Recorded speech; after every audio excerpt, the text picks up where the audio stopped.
or some way to look at law enforcement regarding immigration. As you say, you'd have to have people who understand how difficult that is, all the jurisdictional issues, the national issues, all the interagency issues. If you want to do it right or do it in a way that has any long-term execution plan, and that's very hard to do with someone who, or several people who have no requisite experience, no record of working in a collaborative way or respecting people inside government who take that oath, and then dropping them in there to report back to the big guy who appears, and again, we're following actual evidence, who appears to be picking people based on extreme vows of retribution and revenge, not, as you say, competence.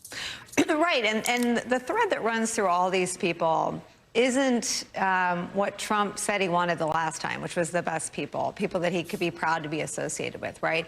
They're all sort of a Rodney Dangerfield. I can't get any respect. But for Trump, they wouldn't have any of these jobs. So Trump is now granting sort of the imprimatur of the federal government on people who will not make Trump look good. I mean, Matt Gaetz isn't going to make the Department of Justice suddenly more effective on crime, something Trump effectively communicated to his base. Kristi Noem isn't going to suddenly make DHS look good in the eyes of Trump's voters who think that only Trump can fix illegal immigration. They're not going to serve Trump's political needs. So I think we just have to sort of press beneath the shock, which is always the point, right? Let me shock you with the story about Hannibal Lecter or being electrocuted by a boat or a shark or whatever, and you won't miss the glaring incompetence. But the thing with these nominations is that they are indeed shocking, but they're also grossly incompetent. I appreciate your keen and sober eye. We will apply some of that, or we'll try to, in the hour ahead. Thank you, Nicole. Have a great show. Absolutely. Appreciate it. We begin with this breaking news. Late today, President-elect Donald Trump naming hardline MAGA conservative Matt Gaetz as his pick for Attorney General. The nomination comes as Donald Trump is already facing scrutiny for really this series of unusual picks for top posts, from Pentagon to the intelligence community, what I was just discussing with our colleague Nicole Wallace, and what has been reverberating across Washington and anyone who's still following the news since the election over the last, say, 48 hours. Now, many people view Matt Gaetz as the most extreme in this group. It depends, of course, how you count it and what evidence you use, but Matt Gaetz is a self-avowed and admitted partisan warrior. That's the opposite of the nonpartisan credentials sought for the nation's top law enforcement officer. Gaetz moved to the right of his own Republican leadership in the House. Famously, he helped dethrone a speaker who had been meeting with Donald Trump and arguing that he was Trump enough. Gaetz faced his own federal investigation for his own conduct, although he was not charged in that. But even in the polarized MAGA era, Matt Gaetz has been decried by his fellow Republicans as well as Democrats and other observers alike for putting the flame-throwing, vicious partisan antics that he is known for above any semblance or even gesture towards cooperation or caring about Congress's duties and the national interest. I've made it a living hell for the swamp rats, and many of them are retiring now. If the Republicans are in the majority and I have subpoena power, I will personally investigate BLM like I'm a Soros-funded prosecutor going after the Trump organization. We're ashamed of nothing. Seize the day. We're proud of the work that we did on January 6th to make legitimate arguments about election integrity. We are going to go after this administrative state, and we're going to start at the Department of Justice and the FBI. We either get this government back on our side, or we defund and get rid of, abolish the FBI, CDC, ATF, DOJ, every last one of them. Those are his words in public. This is who Matt Gaetz is. And so here's what we're making sense of right now. Donald Trump, by tapping a partisan who vowed to, quote, go after DOJ, is doubling down on his clear, repeated public vows of retribution, of abusing power in ways that would clearly be potentially illegal or unconstitutional. These were the things that people sometimes said over the past months were not his focus, or it was him being off message, or get him returned to policy. No, this is the priority. You can see it in the personnel. It's what he intends to do with your federal government. And these are measures that, to be clear, very few politicians openly admit, and which could saddle any future cases with claims of selective prosecution if Gaetz or other individuals go down this road with the power they would get in January if confirmed. Matt Gaetz built his career on a swift rise from a relatively obscure Florida backbencher to a MAGA lightning rod by helping Trump with exactly the projects that other Republicans would not join, including a role in trying to help overthrow Trump's 2020 loss. That is a failed effort which had Gates embroiled in the Jan 6 coup investigation, where Trump, White House, and other Republican aides testified under oath that Gates then was seeking a pardon for himself. Pardons, of course, are for criminals, for people seeking to get away from what they think would otherwise land them in jail.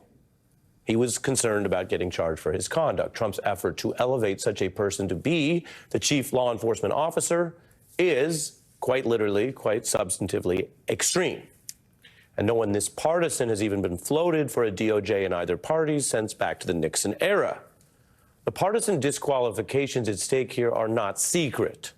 They're not even disputed by Gates, who clashed with, of course, many Democrats and journalists, but ultimately his own Republican speaker on the House floor, if you remember this whole standoff while the cameras rolled. Gates has repeatedly appeared on this program and also touted the same qualities that have always traditionally been disqualifying at DOJ: intense partisanship, breaking rules, putting politics above your oath of office. And so briefly, I want to show you tonight, we did ask him about the Republicans who testified that he sought a pardon from criminal prosecution, which is now relevant as he is awaiting a Senate set of hearings about whether he will then take the power of overseeing criminal probes. If a pardon was requested, why not just tell us what were you worried about? What was it that you thought you or others might be indicted for? I do not remember it the same way Eric Hirschman does. Hold on now. Mr. McEntee, no, I'm going to let you finish, but is Mr. McEntee a liar as well? And yes, you may finish. Well, I had a lot of conversations with Mr. McEntee about pardons for other folks and different groups of people. When it comes to, was I asking something specifically for me and only me under those circumstances? The answer would be no. Gates' answer, acknowledging plural pardon conversations, but issuing that kind of narrow denial that if he did ask for anything, he didn't ask only for himself. And these cabinet nominees must get through the U.S. Senate. The Constitution puts a clear limit on presidential appointments. It's actually in the very second section, after the first, dealing with executive power and saying the president shall nominate officers of the U.S. only by and with the advice and consent of the Senate. Very clear. This is a rule the Senate has always cared about and that courts have generally enforced, with some rare exceptions for recess appointments. There's no precedent for breaking this rule with a high-ranking post like Attorney General or Defense Secretary at the beginning of an administration when there isn't a recess with the intent to serve potentially up to 4 years for putting people in those top jobs without Senate approval. One Republican senator today is already publicly expressing concern about Gates. Several House Republicans reportedly gasped when hearing the Gates news today in a closed-door party meeting. Again, quoting my colleague Nicole Wallace, the shock comes first, but is not necessarily the point. As for inside the Department of Justice, officials who are familiar with many of Donald Trump's approaches still found the idea of Gates running this department as laughable, insane, and he obviously shouldn't be confirmable. So what's going on tonight? This is one of several early moves by President-elect Trump to rattle the system and to test what he might get away with while politically trying to overload everything so he gets away with more. In that sense, we have seen this plan before, this type of blueprint, although quite frankly, we have never seen, even in the first term, Trump put someone like Gates up to run DOJ. But remember what else we saw this week? A written plan to purge generals, which was basically handed over to the Fox News sister publication, The Wall Street Journal, in what they often call a trial balloon. He didn't just go ahead and do it. He tried to put out this leak that he might try to purge generals. This is after a tough set of news cycles where his campaign was running away from all the accusations from Republicans that he had said privately he wanted, quote, Hitler's generals. So this is real. This is also a test. These are things Donald Trump wants to do by virtue of the fact that he is trying to do them. But these are also tests of these Senate Republicans and what he calls his mandate or honeymoon period that presidents get.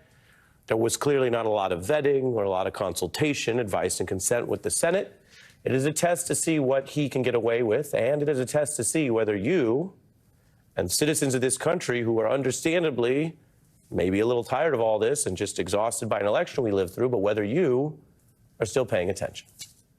As promised, I'm joined by two veterans of the DOJ, former U.S. Attorney for the famed Southern District of New York, David Kelly, also my former boss, and Barrett Berger, former federal prosecutor in that and the Eastern District of New York. Welcome to both of you. David, for someone watching and thinking there are debates over all kinds of nominees, where does Matt Gaetz fit into normal, historically somewhat more political, ideological, or completely off the table? I think it's more the latter. Look, the president has the power to, put up anybody he wants. But traditionally, this goes to somebody who is not political, who is apolitical, who is maybe partisan but doesn't express the partisanship in carrying out their duties. And here you have somebody who is expressly saying the reason why he wants the job is to do just that, to engage as a partisan warrior and using the Justice Department to do that. Now, it's one thing to say that, and it's yet another thing to do that. And that proof will be in the pudding whether or not that's something he actually tries to do. And if he tries to do it or does do it, I think it would be quite a shock to the whole system. Barrett, you know who doesn't think Matt Gaetz is Senate confirmable is Matt Gaetz. I've mentioned that some of the things we have reported that might sound critical are just things he's admitted to. And so this is, as I say, coming from Trump but going towards the Senate. This was just last year. Who was Matt Gaetz? For many of the crimes that we are observing, the statute of limitations is 5 years. And so we could send criminal referrals to the Department of Justice. We go take the White House back, and you never know, David, it may be an Attorney General Matt Gaetz down the road or someone of my liking who will be there to actually enforce the law and provide the accountability. I like that. Attorney General Matt Gaetz. Are you kidding me? Man. The world is not ready, probably. Certainly Senate confirmation wouldn't be. But, well, we're getting a there. boy can dream. Certainly Senate confirmation wouldn't be, he said. I feel like you just manifested that into being, right, by talking about it. I mean, look, I think the significance of Matt Gaetz as the Attorney General, there's really three main ways, right? The first is that he would enforce the president's priorities. Big priorities that we talk about all the time, like mass deportations, and then more everyday ones. What positions are prosecutors in the Department of Justice going to be taking on sentencing issues? The second is he has the ability, as we've been discussing a lot, to shut down criminal cases, investigations into President-elect Trump, which certainly he will and has expressed willingness to do that. And the third, I think, is the most significant, and that's that the Attorney General, and we both worked under many different Attorney Generals, but they set the tone for the top. Is this going to be a department that's committed to transparency, to ethics, to independence, or is this going to be a department that is used for political retribution? Where does he stack up against recent attorneys general? Well, he stacks up in the sense that he does not have experience as a former prosecutor. I mean, that's a big departure that we've seen from former AGs. This is what Steve Bannon has been saying, David, in concert with all of this effort to take the powers of the DOJ and turn it into what normally would be illegal political vendettas. Biden's getting swept out. Kamala Harris is getting swept out. MSNBC is getting swept out. The Justice Department's getting swept out. The FBI is getting swept out. You people suck, okay? And now you're going to pay the price for trying to destroy this country. I don't know if there's really words to respond to that. Look, it certainly sounds like, excessive abuse of power if Steve Bannon had any.